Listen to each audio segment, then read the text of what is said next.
السلام علیکم ورحمۃ اللہ۔ نماز وتر 1 رکعت سے لے کے 11 بلکہ 13 رکعت تک ہے۔ کوئی 1 رکعت پڑھنا چاہے 1 پڑھ لے، 3 5 7 9 11 13، کبھی کبھار۔ اکثر آپ کا معمول 11 رکعت کا تھا، اس کے پاس کم و بیش کم بھی 9 رکعتیں بھی ثابت ہے، آپ سے وتر پڑھنا 7 بھی ثابت ہے۔ پھر ان کے مختلف طریقے ہیں۔ بہترین طریقہ یہ ہے کہ 2 رکعت پڑھتے جائیں اور آخر میں ایک وتر الگ پڑھ لیں۔ کسی نے 3 پڑھنے ہیں، 5 پڑھنے ہیں، 7 پڑھنے ہیں، 9 پڑھنے ہیں، 11 پڑھنے ہیں، 13 پڑھنے ہیں۔ ایک وتر کا تو یہی طریقہ ہے کہ اس کو 1 رکعت ہی پڑھنا ہے۔ باقی 3 وتر جو ہیں، جس طرح اس میسج میں بیان ہوا ہے، احناف کا موقف یہ ہے کہ 3 وتر ہی پڑھنے چاہیے، 1 5 7 9 نہیں۔ یہ حنفی کتب میں تفصیل سے لکھا ہوا ہے۔ اور 3 وتر کا طریقہ یہ ہے، جس طرح نماز مغرب پڑھی جاتی ہے، 2 تشہد کے ساتھ 2 رکعت پڑھ کے تشہد کریں، اس کے بعد سلام نہیں پھیرنا، کھڑے ہو جائیں، اور پھر تیسری رکعت میں تشہد کریں اور اس کے بعد سلام پھیر دیں۔ وتر کا یہ طریقہ ہے۔ تو یہ طریقہ بالکل ہی غلط ہے، رسول اللہ صلی اللہ علیہ وسلم کے طریقے کے بھی مخالف ہے، اور اس کی آپ نے باقاعدہ اس طریقے کی ممانت بھی فرمائی ہے۔ احناف کا یہ طریقہ، ایک تو ان کی کتاب ہے المبسوط امام سرخسی کی، وہاں لکھا ہوا ہے کہ 3 وتر پڑھیں تو 2 وتر پڑھ کے سلام نہ پھیریں، پھر تیسری رکعت میں جا کے سلام پھیریں، اور جس طرح نماز مغرب ہوتی ہے اس طرح پڑھنے چاہیے۔ انہوں نے کچھ دلائل بھی دیے ہیں۔ اس طرح بہشتی زیور ہے، مولانا محمد اشرف علی تھانوی کی کتاب، اس میں وتر نماز کا بیان، اس میں وتر کا طریقہ لکھتے ہیں۔ دوسرا مسئلہ، وتر کی 3 رکعتیں ہیں، 2 رکعتیں پڑھ کے بیٹھے اور اتحیات پڑھے اور درود بالکل نہ پڑھے، بلکہ اتحیات پڑھ چکنے کے بعد فوراً اٹھ کھڑی ہو اور الحمد اور سورہ پڑھ کے اللہ اکبر کہے، اور کندھے تک ہاتھ اٹھائے اور پھر ہاتھ باندھ لے، پھر دعائے قنوت پڑھ کے رکوع کرے اور تیسری رکعت پر بیٹھ کے اتحیات اور درود شریف اور دعا پڑھ کے سلام پھیرے۔ تو یہ حنفی موقف ہے۔ اس کے بارے میں انہوں نے کچھ دلائل کا بھی سہارا لیا ہے۔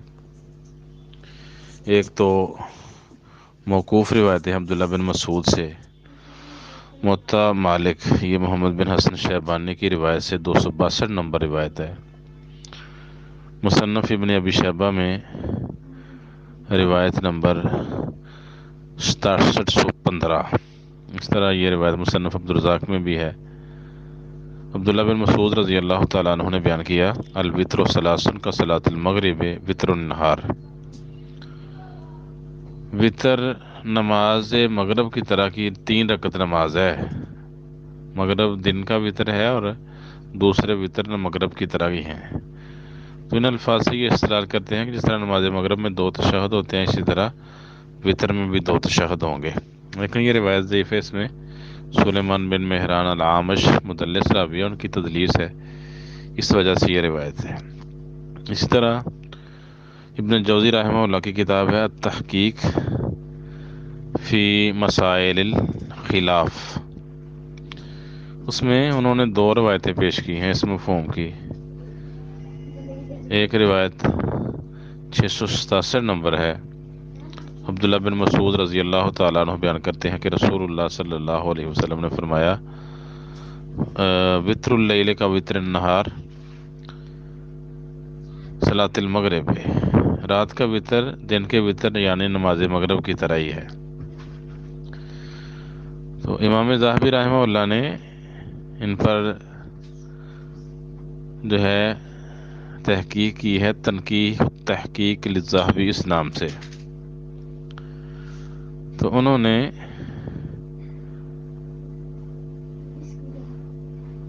اس روایت کو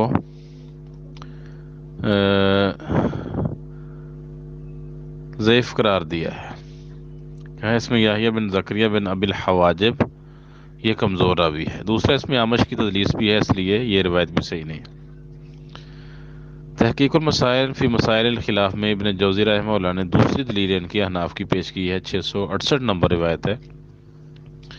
اس میں عائشہ رضی اللہ تعالیٰ عنہ بیان کرتی ہیں کہ رسول اللہ صلی اللہ علیہ وسلم نے فرمایا الوتر ثلاث کا صلاۃ المغرب، وطر 3 رکعت ہے جس طرح نماز مغرب ہوتی ہے۔ تو یہ روایت بھی ضعیف ہے۔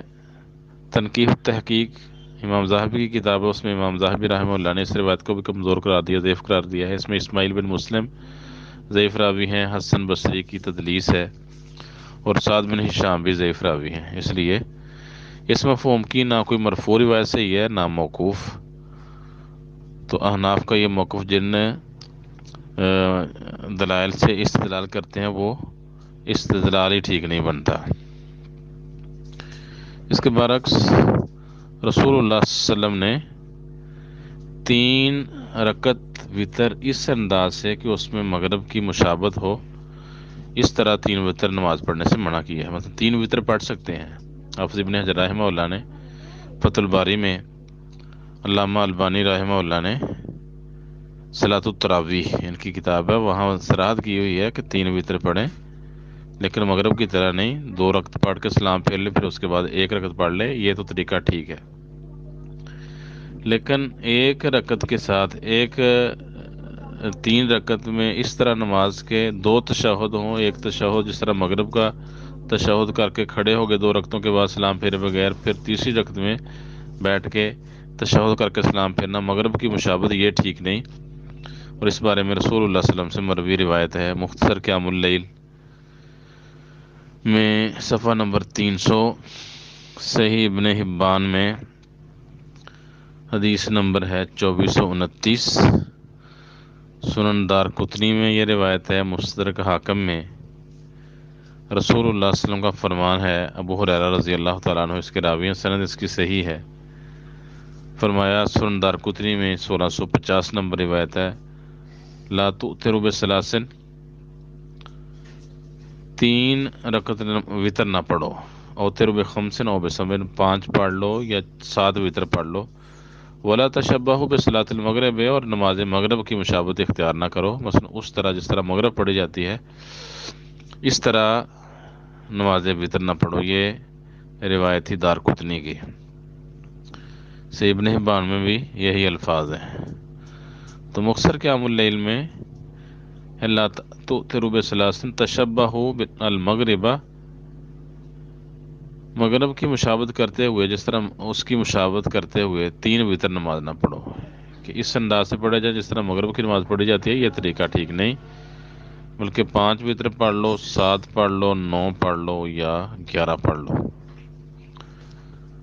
تو یہ روایات دلیل ہیں کہ جس طرح حناف کا طریقہ وطر ہے اس طریقے سے تو اللہ کے رسول نے منع کیا، اور آپ کا عمل بھی یہی تھا۔ آپ 3 وطر پڑھتے، 2 وطر پڑھ کے ایک سلام پھیر لیتے، پھر 1 وطر الگ سے پڑھتے، یا 3 وطر ہی پڑھ لیں آخر میں بیٹھ کے تشہد میں سلام پھیر لیں، درمیان 2 رکعتوں کے بعد بیٹھنا کہ سلام نہیں پھیرنا پھر کھڑے ہونا ہے، یہ طریقہ بالکل ہی غلط ہے۔ السلام علیکم۔ بہترین صدقہ جاریہ حاصل کرنے کے لیے اس ویڈیو کو لائک، کمنٹ اور شیئر کرنا مت بھولیں۔